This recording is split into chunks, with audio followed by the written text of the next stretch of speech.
पाकिस्तान के उन तालिब इल्मों के लिए मैं मालूमात लेके आया हूँ जो कि बैरून मुल्क पढ़ना चाहते हैं। खासकर हमारे यहाँ ट्रेंड चला हुआ है पाकिस्तान में कि हर बच्चा चाहता है कि मैं इंग्लैंड चला जाऊँ और पढ़ाई के दौरान वहाँ रोजगार मिल जाए। अब वहाँ पे ऐसा नहीं है, बड़े मुश्किल हालात हो गए हैं। वहाँ खाना पीना इतना महंगा है, वहाँ सफर करना इतना महंगा है कि अब उसके जान के लाले पड़े हुए। मेरे तो ज्यादा कुछ पैसे लग गए, पहली दफा था, लेकिन जो कहा जा रहा है कि 20 से 22 लाख रुपए इसके लिए दरकार है अगर आपको कोई स्कॉलरशिप नहीं मिलती। बिस्मिल्लाहिर्रहमानिर्रहीम। नाज़रीन, मैं हूँ आपका मेज़बान अशरफ मेहताब और आप देख रहे हैं यू डिजिटल।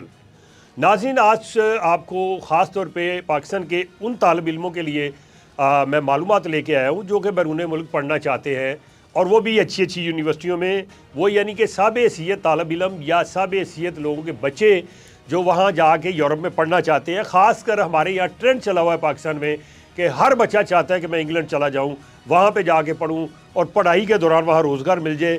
अब वहाँ पे ऐसा नहीं है, बड़े मुश्किल हालात हो गए हैं।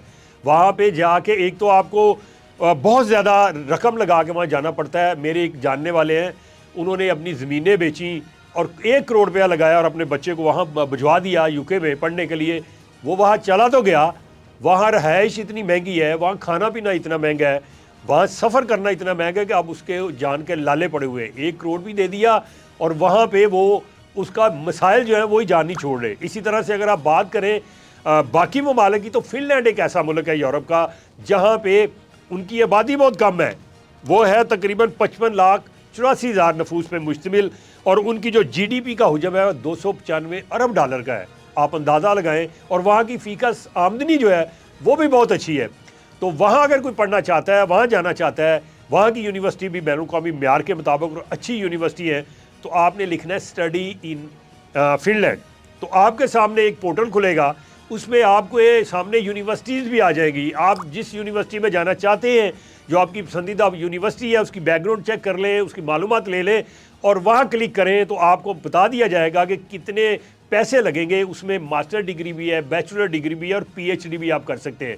यानी कि आला तालीम के लिए वहाँ आप जा सकते हैं। तो अगर वहाँ आप जाना चाहते हैं तो मेरा ज़ाती ख्याल है, क्योंकि मेरे साथ भी इस तरह के एक वाक़या पेश है कि मैंने अपने बेटे को भेजना था, तो मैंने वहाँ इसी तरह से उसको कहा रिसर्च करो, उसने रिसर्च की और अल्लाह का फजल है कि वहाँ वो अब स्टडी कर रहा है, यानी कि वहाँ यूनिवर्सिटी में पढ़ रहा है। मेरे तो ज़्यादा कुछ पैसे लग गए, पहली दफ़ा था, लेकिन जो कहा जा रहा है कि 20 से 22 लाख रुपए इसके लिए दरकार है अगर आपको कोई स्कॉलरशिप नहीं मिलती। लेकिन बाज़ यूनिवर्सिटी तालिब इल्मों को बहुत अच्छी अच्छी स्कॉलरशिप दे रही है। आप जब जाएंगे और लिखेंगे स्टडी इन फिनलैंड, तो यकीनी बात है आपके सामने वो सारे राज खुल जाएंगे। आपने एक एक करके देख लेना है। जो यूनिवर्सिटी स्कॉलरशिप दे रही होगी, कितना दे रही होगी, उसका भी डिटेल आ जाएगी और जो नहीं दे रही उसके बारे में ही आ जाएगा। तो आपको अगर जाना है यूरोप में, किसी अच्छे मुल्क जाना है, अच्छे देश जाना है, अच्छे लोगों में जाके स्टडी करनी है, तो मेरा ख्याल है फिनलैंड बेहतर मुल्क है। अगर आप वहाँ पे स्टडी कर लेते 1 या 2 साल, फिर आपको वहाँ की ज़ुबान का भी मसला नहीं रहेगा, लैंग्वेज बैरियर भी आपका ख़त्म हो जाएगा और आप वहाँ नौकरी भी कर सकते हैं। और अगर आप चाहें तो वहाँ शादी भी कर सकते हैं, कोई मुमानत नहीं है। वहाँ किसी गोरी के साथ आपका तलक बनता है तो आप शादी भी कर सकते हैं और वहाँ पे सुकूनत इख्तियार कर सकते हैं। फिर आपको वहाँ की नेशनलिटी मिल जाएगी, फिर आप कहीं भी जाना चाहें जा सकते हैं। तो बेहतर यही है कि ऐसे मुल्क में जाएं जहाँ पे रोज़गार भी पार्ट टाइम मिल जाए और वहाँ पे रहाइश का भी कोई मसला ना हो और वहाँ की यूनिवर्सिटी की तालीम भी अच्छी हो। इन्हीं अल्फाज के साथ अपने मेज़बान अशरफ मेहताब को इजाज़त दें। इससे पहले आप इस वीडियो अगर पसंद आए तो लाइक करें, सब्सक्राइब करें और इसको आगे भी भेजें दोस्तों, अपने अज़ीज़ों का रिश्तेदारों, ताकि उनमें से अगर किसी का भला हो सकता है तो भला हो जाए। अपने मेज़बान अशरफ मेहताब को फिर इजाज़त दीजिएगा। अल्लाह हम सब का हामी व नासर हो। अल्लाह हाफ़िज़।